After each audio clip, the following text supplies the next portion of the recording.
Hey, what's up? My name's JM Chaley and welcome to my channel. This month, I'm going to be doing a tip a day, an author tip a day. This is new. Why am I doing this to myself? I don't know. I thought it might be neat. But here's the thing. I didn't want to do writing tips because writing tips, it's hard to find a one-size-fits-all writing tip, right? There's pantsers, there's plotters, there's people that do things one way versus another way. We all outline differently if we outline at all. It's very hard to say, hey, here's a tip and go ahead and have fun with it, and have it apply to everybody.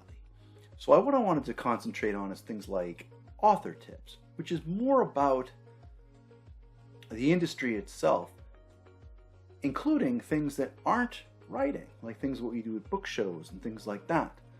So, author tips I decided to go with. So, that's sort of the disclaimer. So let's get into tip number 1. And I thought the best tip that I could give you for the very first of this whole series would be take everything with a grain of salt. If you're out there, especially if you're a new writer and you're still finding your way. You're still finding your cadence, like what works for you. Do you take notes? Do you not take notes? Do you do storyboards? Do you not do storyboards? Do you do little post-it notes and stuff like that? Do you do scene cards? Do you not do any of these things and just pants the hell out of everything? No matter what you do, there's always going to be somebody out there, my channel included. I mean, I'm out there giving advice and stuff where I can. I try to keep it as generic as possible, but still, people are going to give you writing advice, maybe fellow authors. Maybe you read a book on the craft itself. Maybe you're in a Facebook group or some other social media platform and they're like, well, this is how you need to do it. You're going to be inundated with all these tips of people who are trying to help, but not everything may work for you. And if you try to incorporate too much of this stuff, you're going to seize up and lock up and nothing's going to get done. Or if you try to shoehorn in something that doesn't belong, that doesn't fit your style, your approach to solving problems, your approach to writing, it's going to fall apart because you're going to try to make it work and you're just going to burn yourself out. You're going to frustrate yourself.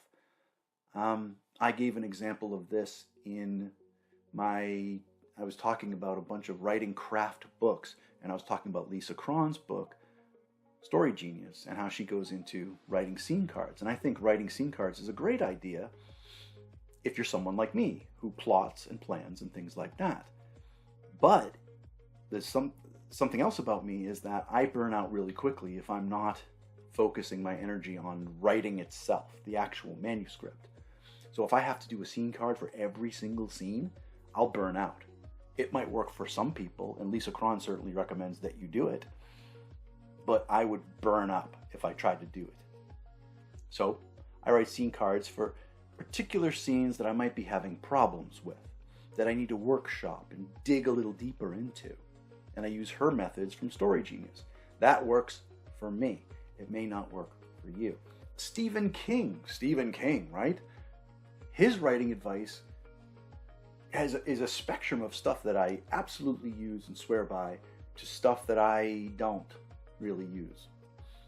He said stuff like, never write anything down, which I can't pants a novel. He can, and become a millionaire.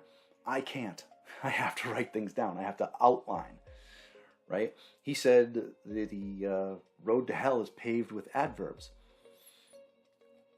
Definitely use a stronger verb in place of an adverb. Instead of saying he walked slowly, you can say he trudged or he shuffled. But consider this, adverbs, right? He trudged drunkenly versus he trudged lazily.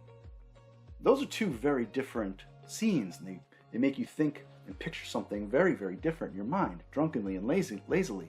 You're still trudging, right?